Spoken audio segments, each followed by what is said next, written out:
Bom dia, família!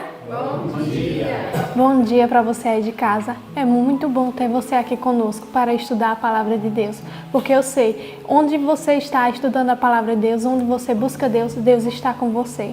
Bom dia, Ben. Bom dia, Juju. Bom dia, igreja. Bom dia! Bom dia para você de casa. Que Deus te acompanhe nesse dia e Ele te dê uma vida cheia de bênçãos e que Ele te guarde todos os dias, até a volta dele. Amém?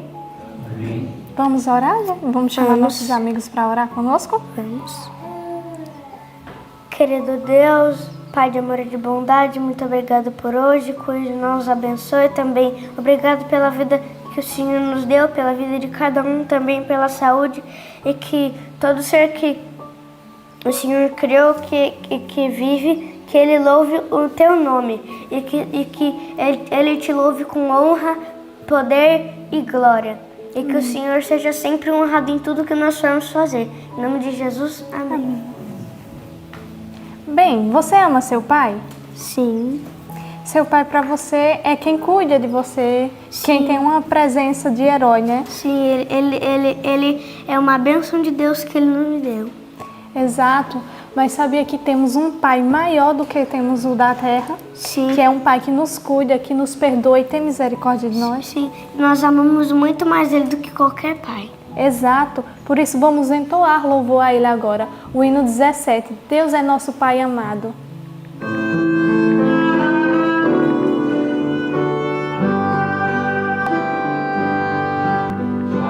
Jamais seu coração se turbe, nele mais algum temor. Nossa, uma interrupção das atividades de 16 anos aproximadamente, de 536 a 520. Oh, confia em Deus, Senhor. Deus é nosso Pai amado, e das aves é o amém. Dá-lhe tanta glória, sim, te atenderá também. O fardo pode ser pesado, grande a cruz a conduzir. Levanta Cristo teu cuidado, mas com Ele partir. Deus é nosso Pai amado, e das aves ela vem. Dá-lhe tanta glória, sim, te atenderá também. Nos céus e das nuvens guardam, dando a ti perturbação. Como os filhos nos alento, nele a consolação.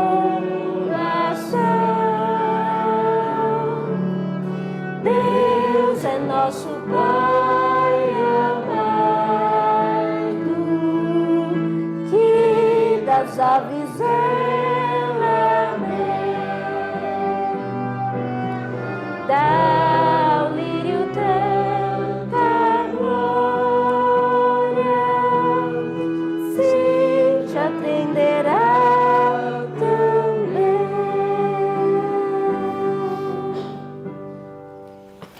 Se Deus que é nosso Pai amado, Ele atende às árvores, às flores e os animaizinhos. Imagina a mim e a você. Eu tenho certeza que do mesmo jeito que Ele cuida dos seus animaizinhos, Ele cuida melhor ainda de você, se você busca estar do lado dEle. Bem, agora temos um momento muito especial, que é o momento de recitar a palavra de Deus e decorá-la, que estamos decorando 2 Coríntios 4, do 6 ao 9. Vamos convidar nossos irmãos que estão em casa e os que estão aqui conosco para recitar junto? Vamos. Vamos junto no 3? 1, 2, 3. 2 Coríntios 4, do 6 ao 9. Porque Deus, que disse que das trevas resplandecesse a luz, é quem resplandeceu em nossos corações, para a iluminação do conhecimento da glória de Deus, na face de Jesus Cristo. Temos, porém, este tesouro em vasos de barro, para que a excelência do poder seja de Deus e não de nós. Em tudo somos atribulados, mas não angustiados, perplexos, mas não desanimados, perseguidos, mas não desamparados, abatidos, mas não destruídos. 2 Coríntios 4, do 6 ao 9. 2 Coríntios 4, do 6 ao 9. Porque Deus, que disse que das trevas resplandecesse a luz, é quem resplandeceu em nossos corações para a iluminação do conhecimento da glória de Deus, na face de Jesus Cristo.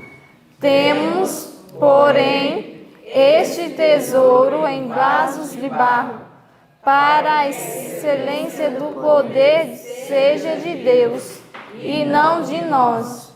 Em tudo somos atribulados, mas não angustiados, perplexos, mas não desanimados, perseguidos, mas não desamparados, abatidos, mas não destruídos.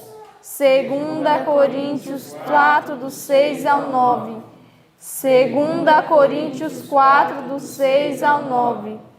Porque Deus, que disse que das trevas resplandecesse a luz, é quem resplandeceu em nossos corações, para a iluminação do conhecimento da glória de Deus, na face de Jesus Cristo.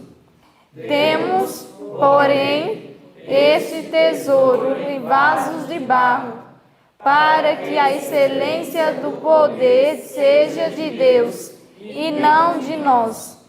Em tudo somos atribulados, mas não angustiados, perplexos, mas não desanimados, perseguidos, mas não desamparados, abatidos, mas não destruídos.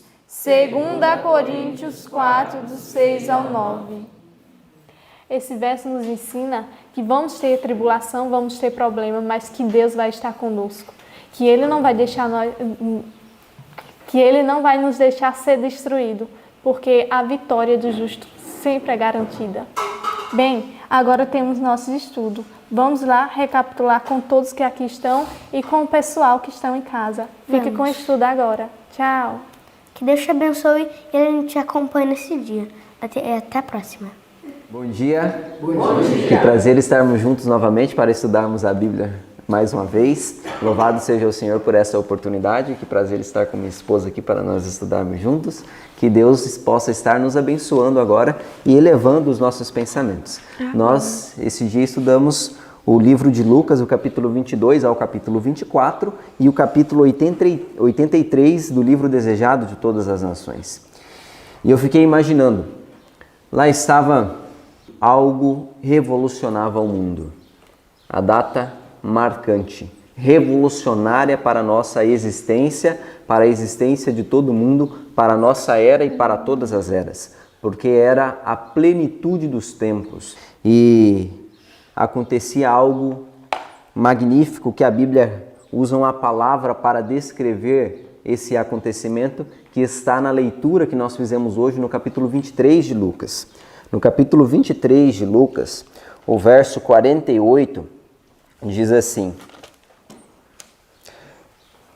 E toda a multidão que se ajuntara a este espetáculo, vendo o que havia acontecido, voltava batendo nos peitos. Então, estavam ali várias pessoas reunidas para um espetáculo. Espetáculo era a morte de Cristo. Espetáculo era toda aquela cena do Calvário. E isso foi o que nós estudamos esses últimos dias. As cenas por trás desse espetáculo. O que acontecia por trás das cortinas, como as coisas se desenrolavam. E vimos que realmente era um espetáculo. Era algo admirável. E nós continuamos vendo o que se prosseguiu desse espetáculo ontem, quando nós vimos, ou nos últimos dias, quando nós vimos o que foi relatado no capítulo 24 de Lucas, o verso 5, que diz: Por que o buscais entre os mortos aquele que vive? Jesus não está mais no sepulcro. E agora, isso, quando nós vemos esse relato, acontece, como narra no primeiro versículo do capítulo 24, no primeiro dia da semana. Então, no mesmo dia, no verso 13 do capítulo 24, fala que Jesus ele se encontra com 2 discípulos.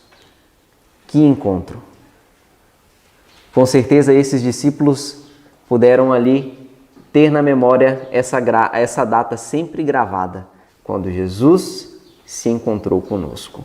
E como que foi esse encontro? Quais eram esses discípulos? Como se deu esse encontro? Como que foi essa cena? Como você falou, em Jerusalém, ali era o polo, o centro das festas. E Cristo, ele é o Cordeiro de Deus, e ali ele foi morto em uma dessas festas, que é a festa da Páscoa. Isso. Cristo não tinha apenas 12 discípulos, como já vimos. Ele tinha vários outros discípulos. E a Bíblia aqui em Lucas apresenta o nome de um desses discípulos que estava acompanhado de outro discípulo. Eles tinham ido ali a Jerusalém, mas eles não moravam em Jerusalém. Eles moravam em uma aldeia que ficava cerca de 12 quilômetros de Jerusalém. Quando eles voltam deste espetáculo, como você bem falou, diz que ali era o que se falava naquela região. Era a morte de Cristo, do Jesus Nazareno, que tinha acontecido. E aqueles 2 estão ali no caminho, tristes. Veja, foi a maior decepção da vida dos seguidores de Jesus. Muitos tinham deixado tudo por ele. E esperavam muito dele, esperava dele que ele remisse Israel do poder romano. Mas aqueles 2 estão indo muito tristes, porque as esperanças foram por água abaixo. Mas eles não estavam sozinhos. Enquanto eles conversavam, e o conteúdo dessa mensagem era: nossa, será que ele era mesmo o que havia de remir Israel? Como ele permitiu ser humilhado tanto? Como ele suportou tanta coisa? Não sei se ele era mesmo o Messias, mas parecia que era. O jeito que ele falava, que ele pregava, que ele curava, ninguém nunca curou como aquele homem, ninguém nunca falou como aquele homem. Eu fico imaginando aqueles 2 discípulos nessa mistura de sentimento de temor, ao mesmo tempo decepção, tristeza, e ficava lembrando de tudo que tinha acontecido. Era um momento angustioso o qual eles estavam passando. Que momento de sombras, né? E diz que era ao entardecer do dia 16, porém eles não andavam pela sombra, a sombra que eles tinham não era devido ao entardecer, mas destituídos de esperança e fé, eles andavam como se a sombra da cruz. A cruz fazia trevas sobre o seu caminho, porque a cruz não era naquele momento para eles um motivo de esperança, mas um motivo de frustração, de desânimo, de desespero, como você falou. Justamente. E, no entanto, eles já tinham ouvido falar, a notícia da ressurreição de Jesus se espalhou por aquele lugar. As mulheres ficaram muito contentes e elas espalharam essa notícia. Só que, como nós falamos ontem, eles não lembravam que Cristo deveria ressuscitar no terceiro dia. Eles lembravam de tudo que ele teria que padecer e, de fato, as palavras dele se cumpriu, ele sofreu mesmo, como ele disse, mas eles não recordavam que no terceiro dia ressuscitaria. E por mais que eles ouviram esses boatos ali em Jerusalém, eles voltavam para casa com essa mistura de pensamentos e um pouco desnorteados de fato. Mas Cristo aparece, no entanto, não se revela a eles. E eu achei algo muito importante, o fato de Cristo não se revelar. Nós tínhamos conversado antes que uma das coisas que fazia com que os discípulos não lembrassem no momento certo das palavras de Cristo era porque a excitação e a presença de Jesus impedia de certa forma. Explica um pouquinho pra gente isso que você estava comentando comigo antes, que eu achei muito interessante. Ah, sim. E esse foi a realidade dos discípulos ao decorrer de toda a caminhada com Cristo. E eu fico imaginando esses dois discípulos cegados, com a vista meio embaraçadas, com as vistas fechadas, assim como aconteceu com Maria, que quando Jesus foi ter com ela, ela não distinguiu porque seus olhos estavam cheios de lágrimas e os olhos delas estavam vendo as coisas meio turvas e não conseguiu identificar a Cristo, e o coração dela, não somente os olhos, mas o coração estava pesaroso. E eu vejo que a decepção que esses discípulos estavam passando era justamente por isso, porque as palavras de Cristo, quando Cristo proferia, quando andava com eles, ocupava segundo plano, porque para eles era mais importante a presença de Cristo.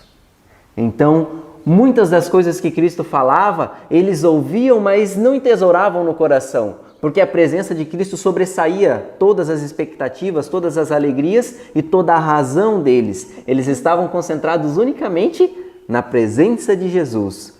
E muitas palavras eles deixaram por alto. E por isso que quando Jesus agora ele vai aparecer novamente para os discípulos, ele inverte as coisas. Porque se ele já revelasse sua presença, correria novamente o mesmo risco de que eles olhassem para Jesus, admirassem a presença dele e não gravasse completamente as palavras que eles tinham a proferir. Então Cristo ele aparece de uma outra maneira. Muito importante, eu achei isso muito certinho que Jesus fez. Os discípulos, eles estavam ali naquela tristeza e eles continuaram na tristeza. E Jesus foi conversando e o sentimento deles foram mudando. Eles achavam que eram mais um irmão, um companheiro de fé que tinha ido ali a Jerusalém. E aí Cristo começa a dizer, mas olha, o que vocês estão conversando? Diz aqui no versículo...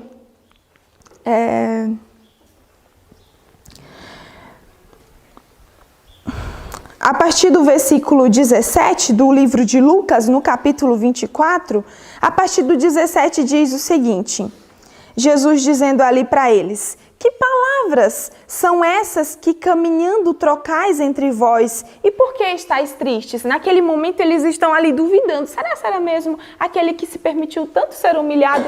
Era mesmo de fato Messias? Aí Jesus conversa com eles.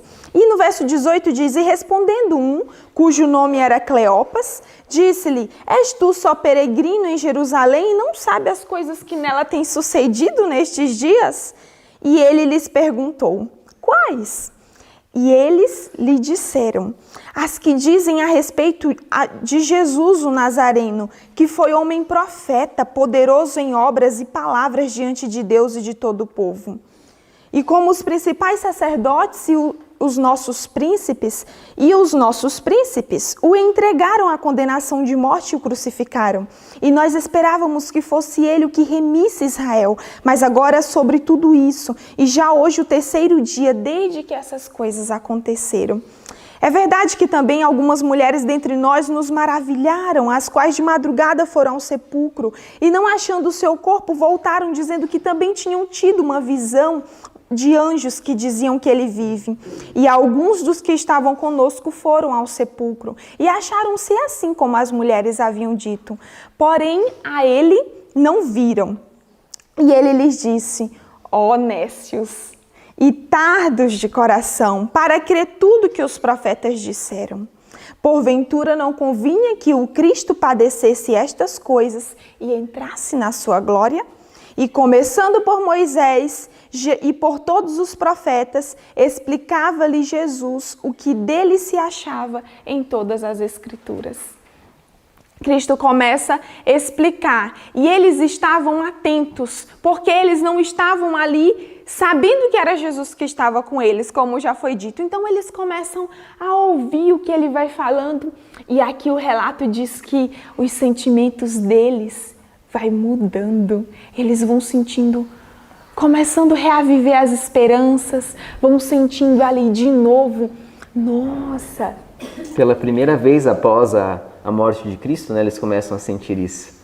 Sim, e Cristo começa a explicar em todas as Escrituras. O interessante é que para os hebreus, Cristo ele cita nesse verso 27 e também em outro verso no 44 aqui deste mesmo capítulo, ele cita a parte mais importante, as 3 seções mais importantes da Bíblia hebraica, que era o centro da fé deles, que é ali o livro de Salmos, a lei de Moisés e todos os outros profetas. E Cristo, nesse momento, ele vai ali ratificando tudo que ele já tinha revelado por meio dos profetas. E aqueles 2 discípulos têm a certeza de que realmente ele era o Redentor do mundo e Cristo mostrou algo certo, porque da visão correta daqueles 2 discípulos dependia o futuro de toda a vida deles. Eles estavam desesperançados e eles precisavam agora compreender quem realmente era o Messias. E dessa compreensão se resultaria o destino eterno deles, e aqueles 2 discípulos agora compreendem quem de fato estava com eles. Mas Jesus não fica sempre oculto, chega um momento que ele se revela. Sim, e eu acho interessante isso que você falou a respeito de que Cristo ele dá base primeiro para os discípulos da Escritura. A primeira coisa que ele faz com os discípulos ali ao conversar com eles é expor as Escrituras. Porque os discípulos, eles ficaram, como você leu no relato, eles ficaram impressionados ao Cristo perguntar, né? Acaso és tu o único que vem lá de Jerusalém e não sabe o que aconteceu? Onde você estava? O que você tem na cabeça? Você não está sabendo das coisas? Sim. E aí Cristo, falando com Jesus. E aí Jesus pergunta para eles: ó nécios, vocês não entenderam nada. Vocês não se atentaram pelas palavras que eu disse.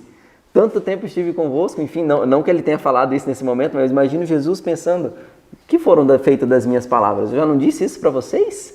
E agora vocês estão todos perplexos. E aí ele começa explicando. E o livro ele vem falando a respeito do método que Jesus usou para comprovar isso para ele. Por que Jesus não fez um milagre para ele? Já não se revelou? A gente falou, né, a questão da revelação, mas ele usou a Escritura, porque a Escritura ela tem o papel mais convincente de todas as coisas. Milagres podem reforçar uma mensagem, porém a mensagem em si ela é suprema sobre todas as coisas.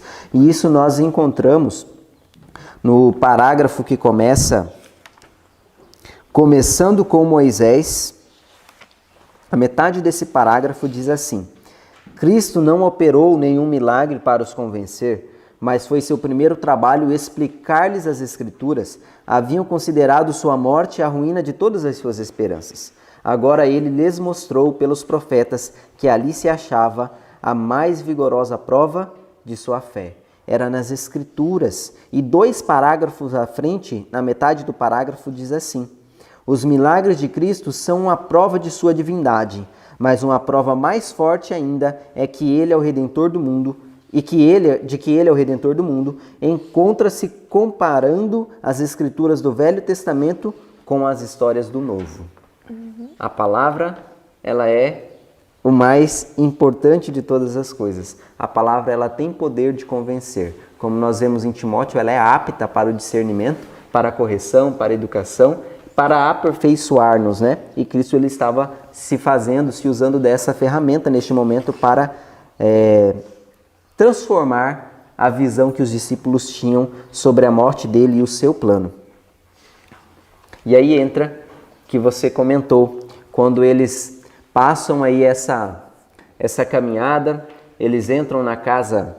Então, Jesus ele dá todos esses relatos. E Jesus ele dá esse relato, boa parte andando pelo caminho, mas também quando ele é convidado a entrar na casa com os discípulos, quando eles chegam na aldeia de Emaús, eles chegam em casa e Jesus ele faz que vai passar adiante, né? Até então eles não tinham reconhecido, isso, né? Era um estranho, né? Como cita a Bíblia. Era um homem qualquer que não tinha, aparentemente não tinha o conhecimento ali, mas depois eles veem que aquele homem era melhor do que eles, né? Porque eles tinham um conhecimento mais profundo das Escrituras e ele estava em paz, porque ele compreendia as Escrituras.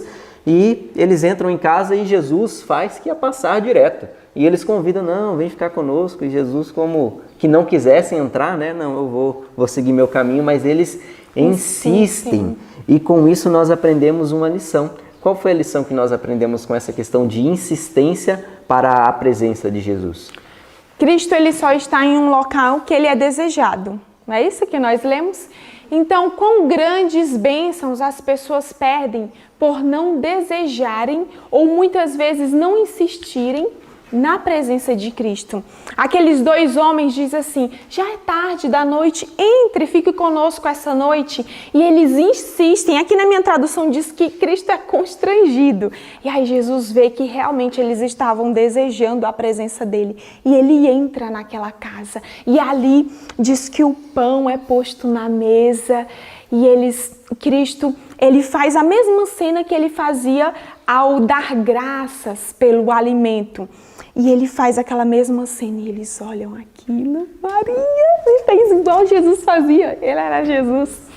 E aí eles olham aquilo e quando eles reconhecem, os olhos se abriram. E aí eles se lançam para adorar. Acontece o quê? Jesus desaparece, some. Naquele momento, quando você está muito feliz e algo acontece, a comida fica em segundo plano. E a comida ficou do jeito que estava, eles entenderam e aí começaram a falar, é por isso que o nosso coração ardia quando nós estávamos no caminho. E eu fico imaginando eles falando, mas lembra que a esperança reavivou no nosso coração quando ele falou tal palavra? E aqueles dois saem tão felizes porque eles queriam anunciar os outros lá em Jerusalém. E não pense que o caminho era fácil, não, viu? Eles moravam numa região montanhosa, mas eles tinham Jesus para guiá-los pelo caminho, ainda que fosse de noite, porque já estava de noite. E o caminho era um pouco perigoso, e eles vão ali com um cajadozinho deles. E nós temos um comentário desse momento, a professora Jana pode comentar também. Que coisa tão linda. Duas coisas importantes. A primeira, a falta de persistência faz com que escape das nossas mãos as bênçãos que Deus tem para nos dar. Às vezes a gente não insiste, às vezes a gente não luta o suficiente e a gente acaba perdendo a bênção que Deus tinha para gente. Que miséria. Se eles não tivessem insistido, Jesus tinha passado adiante e eles nunca saberiam que aquele era Jesus que tinha falado com eles. Eles iam perder a bênção de ter o coração agora aquecido de saber o Senhor ressuscitou. E isso mudou toda a vida deles. Sabe por quê? Porque quando eles estavam viajando com o estranho, o caminho era uma região montanhosa, então tinha pedras que eles precisavam ter cuidado. Diz que eles faziam um caminho assim bem vagarosos, né? Paravam para descansar um pouco e Jesus os acompanhava. Descansava, tinham cuidado para não, andavam de forma cautelosa para não escorregar e se machucar. Então o caminho não era um caminho fácil e era de dia, mas eles iam de maneira vagarosa. Quando eles recebem a mensagem que Jesus ressuscitou, eles não querem mais saber se vai tropeçar, se vai cair, eles saem correndo, com fome, cansados, porque eles tinham passado o dia todo viajando, mas agora não tinha fome, não tinha cansaço, não tinha caminho difícil, e ainda estava um pouco mais difícil, porque era escuro. Imagina isso. Mas isso não importou nada, eles foram correndo e disse que Jesus ia com eles. Só que agora não de forma visível, mas Jesus estava com eles, voltando pelo caminho. Eu fico imaginando essa cena. Eles correndo para anunciar que Jesus havia ressuscitado. O que mudou? Porque o caminho não se tornou mais fácil. O caminho não tinha ficado diferente. O que havia mudado? o coração. Nós precisamos entender que não são as dificuldades, não é o trabalho, não é o lugar, não é o coração, é o que a gente leva dentro do coração. Eles estavam vindo de Jerusalém com o coração pesaroso, sem esperança, acabou tudo. O caminho agora era muito negro, ainda que fosse dia. Mas agora, olha isso, que coisa maravilhosa, agora o caminho era escuro, só que resplandecia para eles o sol da justiça. Consegue entender isso? O que vai contar mesmo não são as dificuldades que estão ao nosso redor, é o que a gente carrega aqui, ó. E um encontro com Jesus pode mudar tudo. Pode mudar tudo. Foi isso que aconteceu na vida desses 2 discípulos. Sim. Amém. E eu fico imaginando, né, que Jesus, ele se faz presente ali nos momentos de maior perplexidade, de maneira mais direta, mais visível, de uma maneira que eles consigam sentir mais. Mas os momentos mais tranquilos, Jesus, ele não se afasta. Porque quando Jesus, ele some da presença daqueles discípulos, ele não saiu da presença deles, ele apenas ficou oculto. Jesus não saiu dali quando os discípulos pararam de ver eles, ele continuou ali. Então imagine, quando Jesus desapareceu, ele ainda estava ali na sala, olhando para aqueles discípulos. Quando os discípulos foram para Jerusalém, Jesus foi junto com eles, porque agora eles tinham recebido a mensagem, agora eles estavam confortados, fortalecidos, e a presença pessoal de Cristo ali, visível, já tinha feito o seu papel, mas ainda assim, Jesus, ele continuava ali com eles. E eles chegam em Jerusalém e eles vão direto procurar os discípulos. E eles estavam reunidos, temendo que perdessem a própria vida. O que aconteceu com o mestre e nós, que somos só os servos? Então eles estavam temerosos. E quando esses 2 chegam ali, eles contam, mas os discípulos, a esperança deles estava assim tão dissipada que eles não conseguem acreditar tão piamente. E aí eles conversam sobre tudo que aconteceu, mas o próprio Cristo aparece. E é nessas circunstâncias de alegria, de esperança sendo ali reavivada, que eles chegam em Jerusalém, procuram os discípulos, encontram eles reunidos e aqueles 2 conversam. Mas essa história você vai ver amanhã, quando Cristo aparece para eles, e mais ensinamentos nós teremos desse momento que Cristo mais uma vez reanima e traz de novo esperança para a vida daqueles discípulos. Nesse momento nós vamos encerrar o nosso culto. E é muito bom estarmos reunidos e te convidamos para estar conosco amanhã.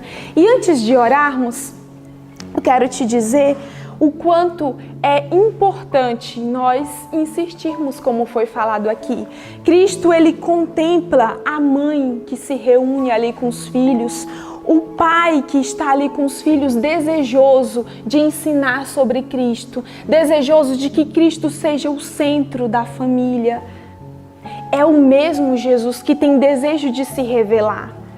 Quando nos reunimos aqui na igreja, é o mesmo Jesus que tem desejo de aquecer o nosso coração com a palavra.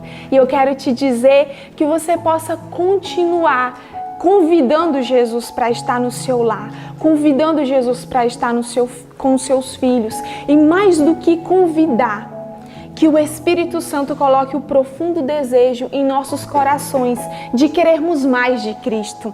Nós servimos a um Salvador que é vivo, morreu, mas ressuscitou e agora está intercedendo por nós no santuário. Isso é motivo de grande alegria e grandes bênçãos o céu ainda tem para derramar em nossas vidas. Nós vamos orar?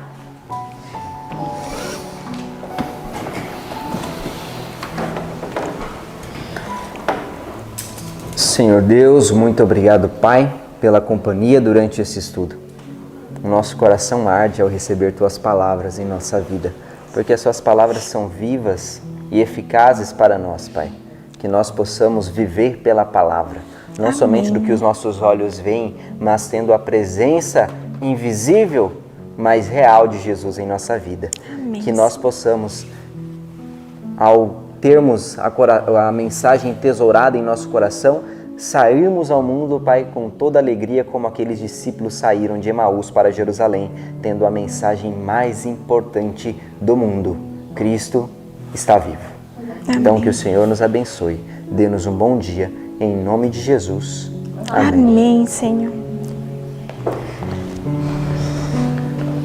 Muito obrigado e até amanhã.